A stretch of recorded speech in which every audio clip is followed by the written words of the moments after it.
Hey everybody, this is Jason, and today's video we're going to talk a little bit about the Cash for Keys program and kind of how to initiate that process. What does that look like? What does that, when we decide, okay, we're going to try to do this with this tenant, try to save some of those expenses, try to avoid the legal expenses, try to avoid the nightmare and the headache of that. What does that look like? So, for those of you that don't know, a Cash for Keys program is basically just you going to the tenant and trying to come up with an agreement, negotiate with them saying, if you get out of the home and you return in the best shape as possible by this date and return possession over voluntarily, I won't file eviction charges on you, and I will pay you this amount of money, or I'll give you back your deposit, or whatever that compensation is. Now, of course, obviously, we want to try to make that compensation to them cheaper than what they could possibly cost us. So let's just take a look at that real quick. If you're talking about five, six, $700 in attorney fees, depending on where you're at, a month to 2 months of rent that's not going to get paid because they're dragging it out in the eviction process. And let's just say your rent's $1,000 a month. So I mean, that's in that scenario, it'd be roughly $2,600. If you can go to them and say, hey, listen, I'm going to give you a $500 deposit back or your $1,000 deposit back, and I'm going to give you another $1,000 to help you move, or 500, whatever it is. And you can save $1,000 right off the bat by getting them out that way, and have a house returned to you that is not move-in ready, but the stuff is removed from there. You have possession. You can get in there sooner and start getting that thing turned around and back on the market. Remember, this is a business. That's a financial win for you. So I think there is value in the Cash for Keys. I know a lot of people that use Cash for Keys whenever they can, and it usually turns out better than if they run through the entire eviction process. Now, it's not always going to work. Some tenants aren't going to be interested, and that's fine. But if you go this route, if you like this route and you want to try this route, here are some of the steps that you have to think about as we kind of go through that. So the first thing is that what you want to do is just reach out to the tenant first and foremost and see if they even have any interest in it. Before you spend tons of time in it, maybe you have an outline, I don't know, but reaching out and initiating that and say, listen, this isn't a great situation. I know it's not a great situation for you either. Here's kind of what I'm thinking about doing, what I would like to do. Are you open to talking about that?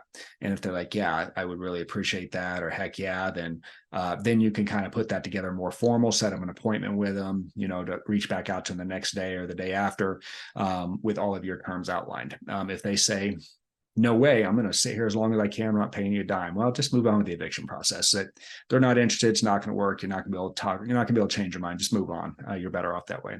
Next thing is determining and checking, putting in writing what those terms are, or figuring out what you want, defining the terms. Now, how much do you want to give them?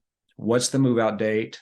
What do they have to do? Are you going to return a deposit? Are you not going to return a deposit? What does that criteria look like? And you're going to want to try to make it reasonable.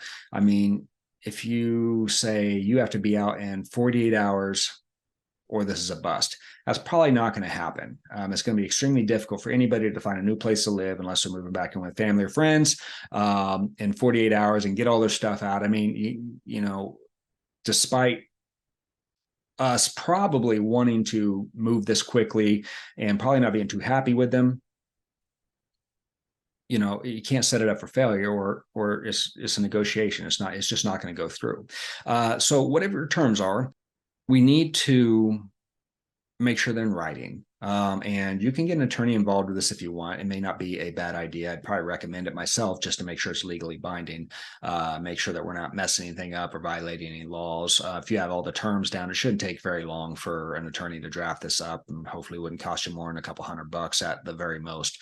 But get that all in writing. And of course, then you're going to want to make sure that both parties sign this and you get them a copy as well. And everybody's on the same page about what's going to happen and when it's going to happen. Now, when this is completed, you're going to want to make sure to think about that transition as well. So having the money ready. How are you going to pay them? Is it going to be, probably a cashier's check or something along those lines? Certified funds would probably be best. But when does that exchange happen? So if you want them out by Friday at 5 o'clock and you're going to meet them at the house and you're going to take a quick walk just to make sure they did in fact get everything out, they give you the keys, you give them the check, everybody moves on. Something along those lines. You're going to want to get that figured out, and make sure that that process is smooth. And you're not going to want to like mail them the money or do anything like that. You're going to want to verify that everything is good to go. And then that's really kind of about it. It's not a difficult program. It's not rocket science. You're basically saying, hey, I want to bribe you to get out of my house.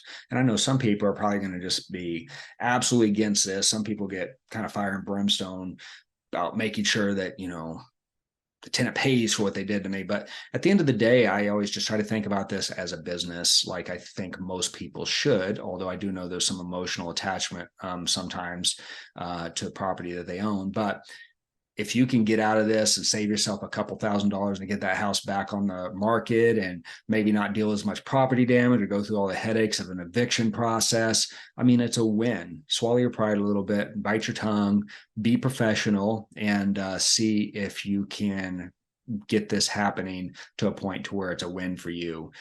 It'll be a win for them as well, but that doesn't take away, what you're gaining out of it either. So that's what I got. That's the kind of cash for keys program overview and the way that you should approach it and some of my thoughts on it. What are your thoughts? Do you have other things to add? I'd love to hear from you. Drop in the comments below. Who out there has actually done one of these? I know I've done probably a dozen of them. It hasn't been widespread, but I've definitely had my fair share of them, and I know other landlords have as well. So if you've done this before, let us know how it worked out for you. Were there any problems? Was there anything in here that I missed? Anything that popped up on you that I didn't address? I'd love to hear that stuff. I love other people's perspective. So thank you once again. We're going to wrap this up. Thank you once again for watching this video. Any comments, questions, leave them below. Of course, you can always reach me at jason@thelandlordlaunch.com. Other than that, we will see you next time.